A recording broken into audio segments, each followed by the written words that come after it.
Hello, hello. Hudson and Scotty B need a therapist. I'm Hudson Hott, my partner Scotty Blaisdell, and our resident therapist, Alan Wagner. Hey guys, happy Hey, holidays. Scotty, you got a little snow coming down right now, don't you? we do. It's just starting to, it's our first snow and it's starting to stick right now. So we'll see. I mean, I know it's fun, but it's also, we have lives to lead. And, as you get to becoming an adult, it kind of changes what snow means. You know something though, I'm a little envious because you've got the snow coming down. He also sent me a little picture of his fireplace going with the cat watching the fire. It's like it looks very cozy. It looks like you're really ready for the holidays. Super Yep, pretty. just little nog and I'm good to go. Actually, I tried nog that was made by the Amish. They sell it here and it's so good if you ever get a chance. Oh, No, I love none nog. of the added yuck that you get from the stores. So I good. love eggnog. Alan hates it. He doesn't even like when I talk about the eggnog. Yeah, it gives me a little bit of a gag reflex. I was scrolling through Instagram the other day and I saw somebody in this crazy weird position, the way they sleep, and I'm like, "Oh my gosh, I sleep just like this person." And it made so much sense when I read about neurodivergent. Do you know what that is? I know Alan probably does. Isn't it just a descriptive of a lot of different things, any sort of conditions under that umbrella? Yeah, Alan. Is that right? I think when you look at neurodivergent, I think there are naturally organic things that happen, and you can sometimes fill the gaps with people. We all learn differently, and there's strengths and weaknesses to everybody, so that's for sure. But I definitely think it's a dual diagnosis for sure, because I think people sometimes will mistake sometimes performance with neurodivergence. I think a lot of women are just realizing that they have this. What are you understanding it to be? What characteristics are you similar to this other person? In what way? Oh my gosh, I've never heard of anyone else or look at anyone sleep the way they sleep or whatever. But then when I started looking it up and reading about different things, for me, I'm instant. It has to be now. Like if I need an answer about something, it's a now kind of thing. And even for me, like when I feel emotion, like I feel emotionally on a different level. Does that make any sense? Alan? Yeah, you kind of losing me. Yeah, you're losing me too. Like my understanding of neurodivergence, it's a huge umbrella that would cover everybody from mental retardation, Down syndrome, learning disabilities, ADHD, bipolar, like you name it. Anybody who has a different type of brain and functions differently. Like, for example, like when I studied bipolar early on in my career, they are brilliant people. They get flights of ideas outside the box that no one else gets.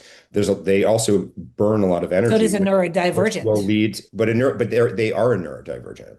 I think neurodivergent is not a diagnosis. It's an umbrella of anybody who has a brain that thinks differently than what's known as a typical brain. And so it's more of an atypical way of thinking. And so some of them are chronic and lifelong, and other ones you can, like they were when I was reading about it, it's like for ADHD would be under that. You can give them medication, you can do special behavioral interventions and therapy, but there is no neurodivergent diagnosis. It's the umbrella of people who think differently. And therefore, within that umbrella, are they capable of functioning in a typical world in a different way and bringing different strengths? But at the same time, if there's weaknesses that are alienating them from the typical world, then you would want to do things to sort of bridge the gap, I would think. So a lot of folks, again, I'm the amateur here. A lot of folks they probably are learning this word. They've probably just overcome challenges without ever having it diagnosed with a name. Hmm. ADHD, that's a very popular one right now. Right, like a bipolar person who's in mania. Like they may be accomplishing great ideas and creative thoughts, but they're also in a place where they can't deal with people. And they're going to crash into major depression, for example, which will make it also unable for them to sustain. So when I think of clients that had bipolar, it's like on one level, they can achieve so much in that manic state, but it also has a toll on them with a high suicidality rate. So most of them are going to take a medication that's going to be a mood stabilizer that will stabilize them and it will take away those highs, but also take away the lows and allow them to function as parents or workers or be accountable people. And I think that's the thing about neurodivergent is some of them will be on the, if you think about it as a bell curve, pretty much there's nothing you can do about it. They just are who they are, like Down syndrome or something like that. That's not going to get better. But for other ones like bipolar, ADHD, or other types of, neurological like anxiety disorders, there's always medication or therapy that you can do. But I do think that if we learn differently, it's not a judgment. It's just a matter of what's the best way for a person to feel like they can accomplish things because we can change ourselves, we can't change the world. There are so many adults that are probably going, wait, am I neurodivergent? Like, what's one thing that you do in your life that you think nobody else does? Something that soothes you. What is it for you, Scotty? There's got to be Well, something. you tell me what this is. If I spin around to the right two times, I need to spin around to the left two times to balance it out. Just things like that, where I need things balanced. It's not quite the Sheldon from Big Bang Theory No, but it's a where he little has, OCD. It has a little bit yeah, of an OCD component for you to relax if things have to be a certain way. And so again, that's like for me, for example, like my memory's not great, and I don't know what the diagnosis of that would be. I think I was diagnosed with inattentive ADHD, but it's not an excuse, especially with my line of work. So I do lots of lists, and I also have anxiety. But when I have lists with dates and accountability of when they'll get done or delegated to how they'll get done, then I can relax. And so that's sort of my way of handling my own neuroticism potentially, but also at the same time, my memory. Like it's not an yeah. excuse. I still have to perform at a high level. Well, kind of going back to something I mentioned earlier, where I said a lot of us probably have things, and just through life and through training, and like you, these exercises that you do, you just kind of overcome Mhm. the thing that keeps you from being as organized as other people. Like I remember asking a boss one time, how do you keep up with your emails? And she gave me specifics on how to do it. If you look at my emails, I have thousands, Same. and I've So never you even don't opened. respond to emails either. It's not only the text messages, Scotty. I'm kidding. I'm so kidding. Right. But my methodology of that, Scotty, is the same. I'm like you in that way. But as I look at things that are work related, I highlight and flag those things and then move them to another notepad so that it doesn't get buried in the junk mail of things that I'm just keeping a record of or whatever it is that for whatever reason, I don't delete it. I always make sure that the important things that have to do with my family and work and income, those are translated to another one. So they're on my to-do list and they don't get buried. But, we all have to work around sort of our own systems. And I think like some people are naturally organized. I'm not. I have to train myself to do it. But it does reduce anxiety when you build structures. And I do feel like that's the thing for this diagnosis is what is the structure that's going to help you to still achieve what you need to achieve in the real world, despite that. But I've met people who are bipolar, I've met people who are Asperger's, I've met people who are ADHD, and they're all high functioning because they learned to accept their diagnosis and they made the adaptations because they knew what the world expected from them. You know, Yeah, this is interesting that I'm learning about this because I kept reading about it. But do you know what the difference is between emotionally dysregulated and having a reaction? How would you describe the two? I mean, emotional dysregulation is when you're on that scale of 1 to 10, you're in a fight or flight. I mean, at that point, you're at 8, 9, 10, you're cornered. You probably think you're a victim of the situation and you're scared and you're reactive and you're probably going to be aggressive, And I think, what was the other one that you said? Having a reaction. Having a reaction, I think could be momentary. It could be like a gut check, but that's different than your whole body sort of going into fight or flight. And I think that's something. I mean, a reaction could lead to fight or flight if it keeps escalating. I wonder, Scotty, because for so many years, you were and I in radio, and I never really thought about this until I started reading about this, and some of it makes a lot of sense to me, is that because we were always interacting constantly with people on the phone, with each other, and I would leave work and I would need complete silence. And even I still need silence. And if, like, for example, Alan, he's gotten better about it and he wears headphones. He has to fall asleep at night wearing headphones because he has to listen to sounds. And it drives me out of my mind. But one of the things maybe is because for so many years, that is how I like de-stress myself is but with quietness. Did you ever have any of that? yeah, absolutely.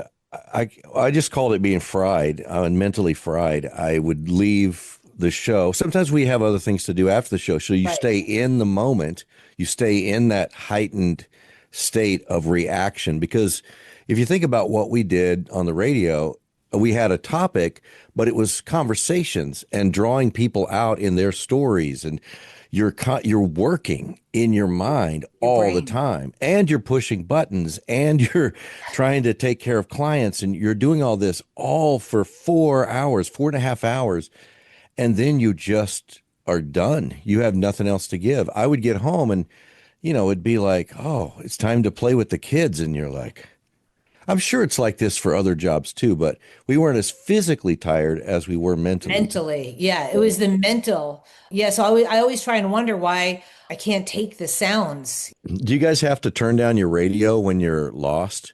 Like you're driving and you're like, turn the radio down. I need to, I No, but can't see, that's me. Yeah. I can't handle when the you back loud. up, when you reverse, you got to turn your radio down. Do you have to do that? No, but I'm saying if I'm driving and I'm in a confusing place, I need to have sound off. I'm the same way. I think when I'm driving and I'm trying to figure out where turns are or if it's an unfamiliar area for whatever reason, during those times, I don't want people talking to me and starting new conversations. I don't want their music on. I want my brain 100% focused on not missing that turn and having to go drive 10 miles and do a U-turn. And so I definitely I know that feeling, but it's weird when she talks about the sound at night. I live in people's problems a lot of times, which I love, and I love people and I love what I do. And so a lot of times it is an escape for Alan Wagner when he's living in the world of whoever. But at night, there I do really appreciate just those calming rain sounds, or sometimes just people talking geopolitically about things that are not really affecting me because I live in the human condition, people who are married or people who have kids, or and a lot of that stuff overlaps on my life. But I love getting into the world sometimes, whether it's sports or politics or things like that, at night to just check out of Alan Wagner, the therapist, and it helps. Yeah, I never really thought of a lot of that mental fry I was talking about is probably relevant to your condition on a daily basis. You're dealing with the things that would be so exhausting to everybody, the emotions, Mhm. the trying to Oh help yeah. a man and a woman come together on issues where they're so far apart, and you're listening to both and you're advising both. It's kind of like being an emergency room doctor. You just see and you're dealing with things, and you have to come home. A police officer, Mhm. and whoever you are, you probably have those moments in your life when you're overwhelmed. And so for you, your way out of it is, well, Hudson, it's silence. Mhm. Yep. For Alan, you need the things that you don't have to work at. Like I can just watch something. I don't have to respond to it. It Yep. can come in, they can feed me some funny thing or a sound. And it's out of my control, and I think on the neurodivergent thing, because of the fact that I had my brain think so differently because I have a creative brain. I think I don't know if I've mentioned this, but I started out as a screenwriter and working in film and development. So for me, transitioning into being an organized business owner, not the therapy part is creative, but it's the business owner of the billing, the scheduling, the consults, the making sure you stay on top of all of their paperwork and whatever they're doing. And so that's hard for me. That's a struggle for me on a neurodivergent level. And that's where like I said, I take those emails, I put them in my phone. Once I put them in my phone, I put them in the calendar. Once I put them in the calendar, I thumb check the phone. And that way I stay ahead of the structural aspects of this is happening on Thursday, or I'm making this call to this business on Friday, or I'm going to solve this problem and go down there on Wednesday. Because I have otherwise, those the would be weighing on the back of your mind they'd be and circling. Yeah. clogging you up on what you need to get done. For neurodivergence, a lot of times they have skill sets, whether it's bipolar or whether it's ADHD. I don't know if you guys have heard of that book. It's called The ADHD Advantage, which is all about IQ and ADHD. And a lot of them are unmedicated and they figure out behavioral solutions and they're incredibly intelligent correlation. So with neurodivergence, there's an incredible, like whether it's ADHD or whether it's certain other diagnosis of high IQ, but what do you do with the advantages of it? And how do you fill the gaps? Because Right. yes, if you're focusing on the wrong things, then that doesn't help you. But if you're sitting there focusing on things that are going to help you, then being ADHD is awesome. It all depends. All of this makes a lot of sense. There are so many things that I do that are under that umbrella. I've never thought of it to be a bad thing for me. I actually think that it might have helped me. And I do believe that it probably did throughout my entire 30-year career in radio. Hmm. A lot of these things, being Oh able to yeah. think very, very quickly. And so I just, there's a lot of people wondering, are they a neurodivergent? But if you are, to Scotty's point, figure out where your strengths are, accelerate them, and what your weaknesses are. Like I said, mine was in memory and organization, so I had to build structures to accommodate that because I have to still function as a business owner. So not everybody who's neurodivergent will have the capability to make changes, but I think the majority of people like Hudson, they can look at where their strengths are and what it is that is under the divergence that is causing them to have gaps or losses and figure out what's a good strategy for me to make sure that I don't have those. And then I have all my advantages and no weaknesses. So neurodivergence isn't a bad thing as long as people don't use it as an excuse to be like, well, neurodivergent, can't do it. I think that's the thing when people use diagnosis, and I've seen that in my field a lot, to come up with pathology of themselves, and therefore it's an excuse for their whatever it is in their life. Well, And for that's not. myself, there's no excuse. This is who I But am. not you, but would you agree, Hudson? But there's a lot of people who will take a diagnosis, look at it and be like, "Oh, I'm this, that's why I can't do that." And then and in a way they could, but they don't because they see it as an excuse. There was a comedian who did a bit about the very thing. He goes, nowadays people will come up and they go, I am this. Hmm. And you're like, well, don't do that because that's a bad thing, but they don't see it as something that they need to work on. They just proclaim it as this is who I am, work around me. Correct. Uh, to take it to a crazy level here, that's like someone coming up in my family, we just hit each other in the face. And Yeah, you say, well, that's not right. correct. Well, but that's who I am. That's who well, then you Yeah. need to change. Correct. Like if you're a person, I had a friend who would like get into fights every time we'd go out. He was a little short guy and he'd bump into people and next thing you know, I'm in the fight. And I just remember thinking well, that's who he is or whatever it was.